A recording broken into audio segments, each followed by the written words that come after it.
Throughout the history of cinema, there's been one genre of film that has not been necessarily respected in the cinema space, and that happens to be the video game adaptation. Now, often video game adaptations strayed a lot from the source, were loose adaptations at best, and often were produced on a shoestring budget. It wasn't until films like Mortal Kombat, Tomb Raider, or Resident Evil 2002 when they started to become somewhat taken seriously. It seemed like every time that there was a big video game movie came out, there was a huge catastrophe associated with it, almost bankrupting Squaresoft with the Final Fantasy Spirits Within, or banning any sort of adaptations from being produced after the Super Mario Brothers movie, the first one that is. It seemed like for every bomb there was a huge success, and well, there's no bigger success than the Resident Evil franchise, spanning over 6 films by Paul W.S. Anderson and pulling in almost like $1.6 billion off of these films. They're schlock, they're kind of trash, but I find them to be somewhat passable. Let's talk about the first one, shall we? Now, the legend goes that the original Resident Evil movie was initially in the hands of George A. Romero, the godfather of zombie cinema, the guy who established all the ground rules that have been copied and pasted throughout the years on how to make a proper zombie film. Now, originally, George A. Romero had penned a screenplay for a Resident Evil film. He had actually directed a Resident Evil 2 commercial for the video game that was somewhat faithful. At least the over-the-top costumes and tone was correct here. But big Hollywood just didn't want to give George a chance for whatever reason, and they sold the rights to the film to Constantine Films, a German production company, in 1997, and in 2000, Paul W.S. Anderson, the guy who brought you the well-respected Mortal Kombat movie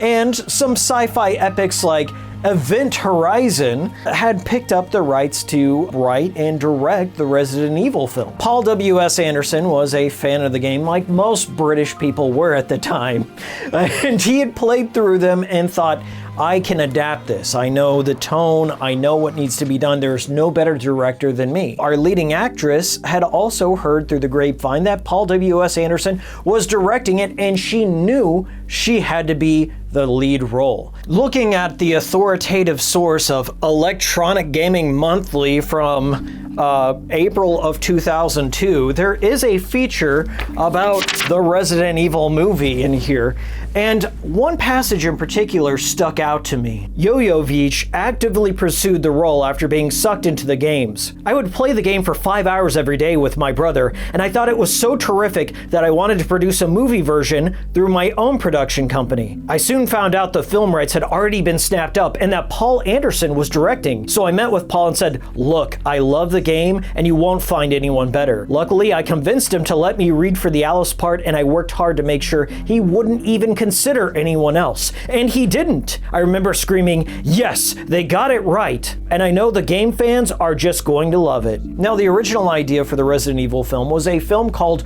Resident Evil Ground Zero. And that title didn't stick for a very particular event that happened in American history that I'm not allowed to talk about on YouTube. But because of that particular event, they had to drop the subtitle Ground Zero, and we just ended up with Resident Evil. Now, the initial idea for Resident Evil, the movie, was to act as a prequel to the game series. The initial point of the movie was to explain the source of the outbreak and how the T-virus escaped and infected all of Raccoon City, and why there's a big zombie and mutant outbreak going on.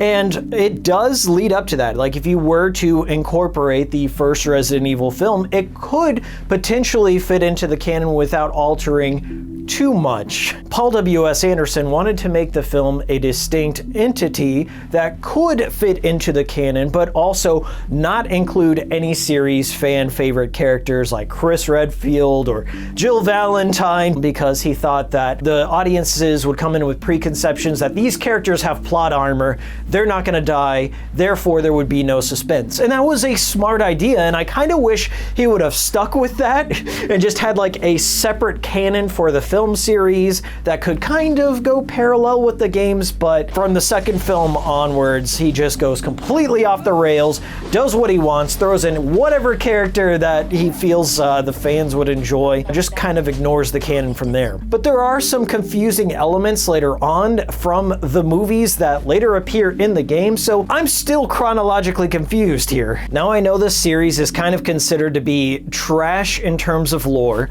but I think the first film works on a variety of different levels because it's a bit more restrained and lower budget and kind of an indie horror film in spots. It's very cheap in terms of production budget. I believe that there was only about $30 million behind this film, which is not a whole lot. Now, to this movie's credit, there are some beautiful shot compositions within, especially in the opening shot where there's just like this slow zoom into a laboratory while Marilyn Manson's Resident Evil theme is playing in the background. It's very hypnotic and kind of gets you into that cold, clinical feel of this movie. For the first time ever, shock rocker Marilyn Manson did the composition of the Resident Evil film. If I were to interview Marilyn Manson about his contributions to the Resident Evil film, I wouldn't say anything. I would just listen, because that's what no one did. I think it's kind of absurd to try and look at a movie like Resident Evil and say, all these guys shooting guns at zombies, which is a fantasy, is gonna affect our kids. But George Bush is blowing up another country right now, and that's not gonna affect the kids. The opening part of the movie is all shot in these dark blues, and it's just very medical and almost lifeless in a way, and I think that was intentional. The first part of the film deals with the outbreak of the T virus and all the employees within the Umbrella Laboratory, the underground Hive, and how they get infected and try and escape from the Hive. And the opening bit with the elevator scene where the woman is trying to escape out of the double doors feels like something ripped straight out of Final Destination, but the movie starts out very, very faithful to the tone and atmosphere of the Resident Evil games. It starts in a big, foreboding mansion with an amnesiac protagonist who's just slowly walking through a vacant mansion. She walks outside and sees a swarm of crows. Look, it's just like the game. I can't wait to see what they have in store for us in this mansion.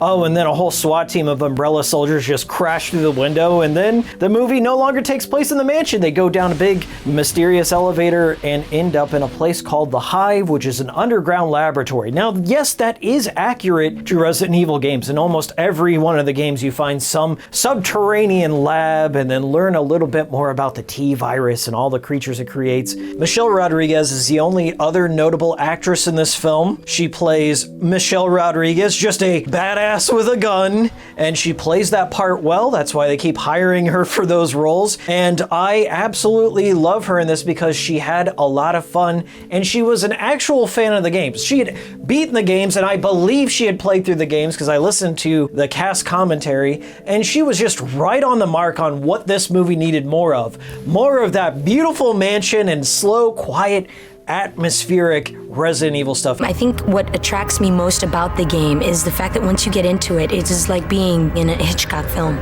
because of the silence involved and the mansions and the quietness and the stillness of your surroundings. It seems like she was also disappointed that the movie kind of devolves into a bog standard action flick. That's I like. That's Resident shots. Evil right there. You like where that? You hear the sound of the leaves. It's all about that quiet subtleness. Oh, And talking of quiet subtleness, here comes Marilyn Manson.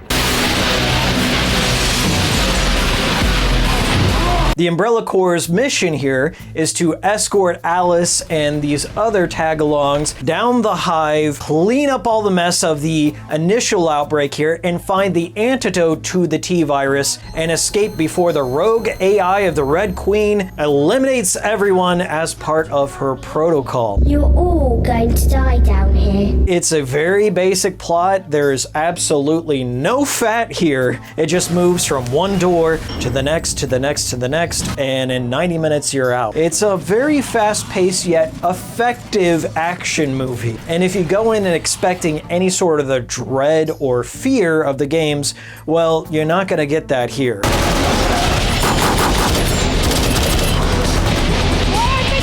Paul W.S. Anderson is a big fan of the homage, and you can tell how many things he's referencing. Primarily, everyone will notice Alice in Wonderland. You have your protagonist, Alice. She goes through the looking glass, down the rabbit hole, into the hive, the Red Queen's hive. There's a white rabbit, and then there's this Alice in Wonderland paperweight just all throughout. You have Day of the Dead and the zombie horde scene here.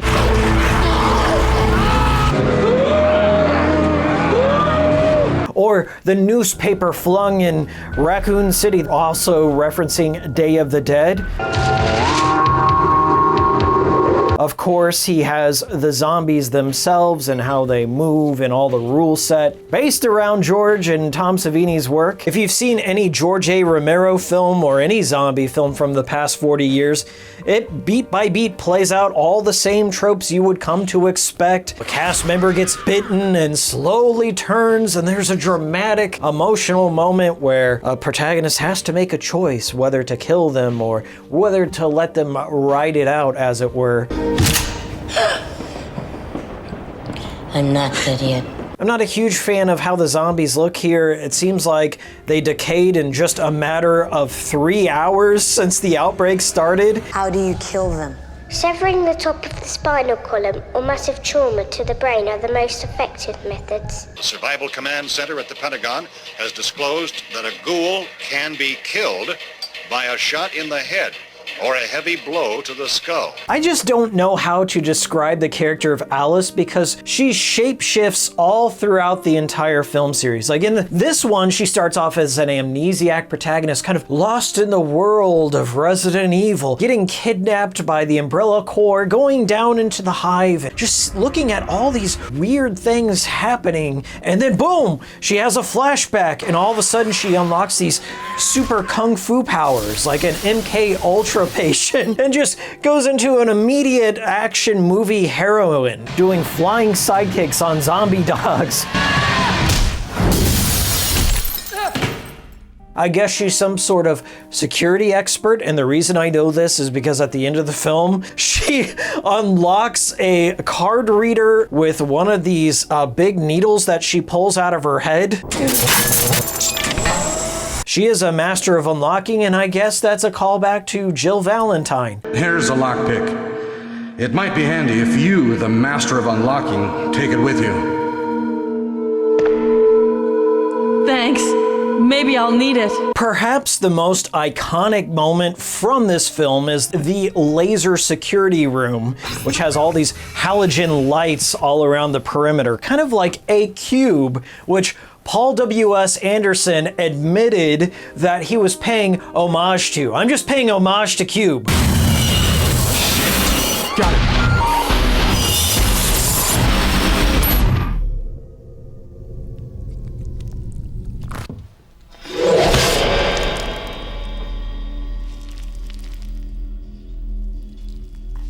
Just paying homage here. So Paul, would you like to talk about Cube at this point? I haven't seen Cube. I don't know what you're talking about. None of us have seen Cube. We've heard about it, but we've really never seen it. Cube. It's a really cool, it's very cool, low budget art horror movie. Yeah. And they have a guy chopped up in it. Cubed. That is, this is our little homage to It's a little homage to Cube. This is a highly influential scene. The Japanese creators of the Resident Evil video games loved it so much that they borrowed this scene, which is like twice borrowed since it came from Cube, borrowed this scene and placed it into Resident Evil 4 as a QTE segment where Leon has to dodge all these lasers. And then they brought it back once again in the Resident Evil 4 remake for the Separate Ways campaign. Ada can actually get killed by the lasers, and it also produces the cauterization in the same way. And once again, they reproduce this same exact scene in a later Resident Evil film just to get everyone nostalgic since the series went on for so long. Now, before making the film, Paul W.S. Anderson flew out to Japan to meet with series director and producer Shinji Mikami and Yoshiki Okamoto to ask them what they wanted to see out of the film. And Shinji Mikami had only one request: use the liquor as the main monster in the film. And so Paul W.S. Anderson complied. Now, the creature effects workshop behind this film made two amazing looking puppets for the liquor, and every time it's in an actual shot, it looks phenomenal. More often than not, they substitute it out with a very terribly rendered early 2000s CG liquor, and I feel they could have just avoided this in many different aspects. For example, the introduction to the liquor whenever it's escaping from the test tube chamber, instead of having it just do this weird flying shot out, just like anti-gravity leap, you know, they could have had like just a liquor claw just breaking out, maybe some steam and a silhouette of the liquor coming out of the chamber. You don't really get a good look at it, but no, flatly lit Spawn the movie looking liquor coming out of that tube. That's one of the only things out of this entire movie that really holds it back, is just like how poorly this liquor looks in most of the shots. The big showdown with the liquor takes place on a runaway train, which is a big callback to Resident Evil 2, where there's a boss fight on a runaway train. This and a few other shots were lifted directly from the video games, and I gotta say, they are little fun nods to the franchise without kind of overshadowing the work that was done in the originals. I wouldn't say that the film itself is scary at any juncture throughout. It is more of an action film, and that's what Paul W.S. Anderson excels at, despite making Event Horizon, which has one of the more terrifying performances out of Sam Neill. Oh my God. What happened to your eyes? Where we're going, we won't need eyes to see. In Paul W.S. Anderson's defense, it's very hard to adapt a slow burn, atmospheric survival horror game where a protagonist goes around reading a bunch of notes, trying to explain like very complex science terms in the confines of a 90-minute film. And I feel he did the best he could with the Red Queen scene where she kind of describes all the stakes and the ticking clock. There's always a ticking clock moment in the Resident Evil games, like where you have a countdown before explosion. So he did kind of nail the sense of urgency near the end. He set up the stakes, and there's enough little breadcrumbs, if you will, to kind of understand what's going on in the plot. Now, I do admire the dedication from both Milla Jojovich and Paul W.S. Anderson to the shitty little video game film franchise. I just admire Milla's dedication to the role of Alice, especially in the first movie. And she's got a couple of full frontal scenes, and she's straight up hanging curtains in the final shot of the film, and she just sells it. The most epic and expensive shot in the entire film is the crane shot over Raccoon City, with a lone Alice wandering around in a hospital gown. Maybe another homage to 28 Days Later, perhaps? Now, this shot almost didn't make it into the film, and Paul W.S. Anderson